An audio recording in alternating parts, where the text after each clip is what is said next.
আমাদেরকে যে দায়িত্বটা দেওয়া আছে, আমাদের মায়েরা আপনারা সঠিকভাবে কাজটা করছেন কিনা।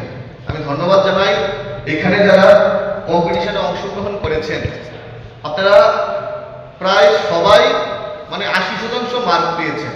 এখান থেকে হয়তোবা কেউ ফার্স্ট, কেউ সেকেন্ড, কেউ থার্ড হবে, কিন্তু সবাই আপনারা লেটার মার্ক নিয়ে আপনারা এই প্রতিযোগিতার মধ্যে আপনারা ভালো মার্ক পেয়েছেন, একটা ভালো একটা রেজাল্ট করতে পেরেছেন। এবার এরকম হেলদি কম্পিটিশনের মাধ্যমে আমরা যদি এরকম হেলদি কম্পিটিশন করি, আমাদের কাজ করার উৎসাহটা আরও বেশি বৃদ্ধি পায়। এবং বিভিন্ন বিদ্যালয়ে আপনারা চেষ্টা করেন সঠিকভাবে এই মিড ডে মিলের রান্নাটা করার জন্য।